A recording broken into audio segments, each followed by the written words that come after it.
Ay, nako, ngayon, mangyayari niyan, tatambak yung trabaho sa'yo. Mawawala ng tiwala ang boss mo sa'yo.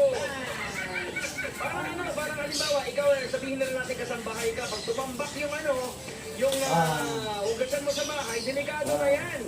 Kasi unang-una, siyempre, pamahayan ng bakterya, pag nakatiwangwang yung mga pinagkainan, hindi nugasan ka agad. Saka ito din, nakakabisyo ha.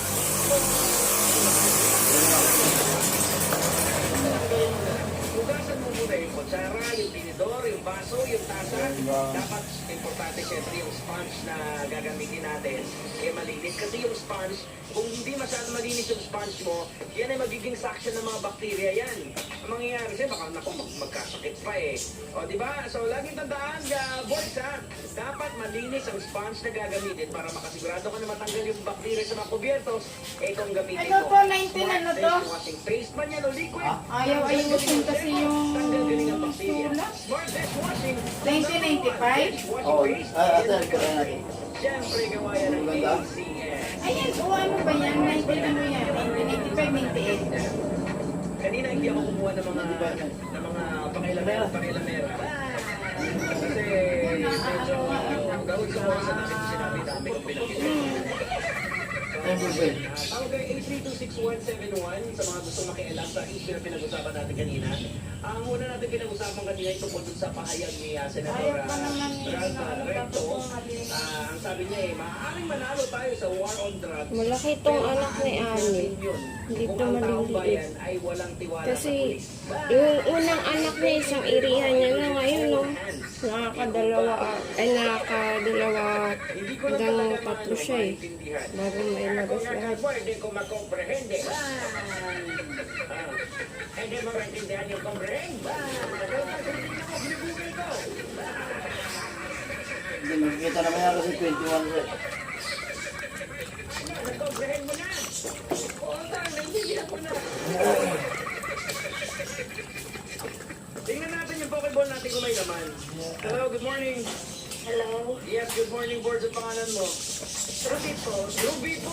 Kaananin mo si Grace. Ruby, saan si Ruby? Ayun na po. Kainta. Ruby, napakinggan mo yung madam yung napag-usapan namin. Opo. Ano yung masasabi niyo doon sa statement ko ni Senator Ralph Recto? Na maaaring manalo daw tayo on war on drugs pero aanin naman natin kung yung taong bayan ay wala ng tiwala sa mga pulis. Tingin niyo po doon.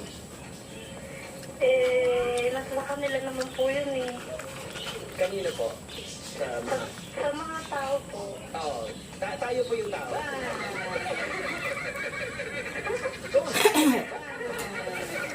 So, madami to. Kung sakasakaling halimbawa, magtagumpay yung kampanya ng mga kapulisan natin ng PNP, pinangungunahan po ng ulo ng PNP, siyempre si Bato, mawawalan po ba kayo ng tiwala sa mga pulis pag nagtagumpay tayo sa war on drugs? Hindi naman po. Parang Huwag mo putulin na. dahil wala na yung droga. Huwag mo magkamo isagad, mamamatay ang ano. Pag sinagad yung putol. Dali, kasi hinahabol na yung inunan eh. 22 po. 22! Huwag mong putulin ng ano Ani ah. Ay, ganun ba? Ay, teka lang. Ay, magandang umaga sa'yo ha. Hello?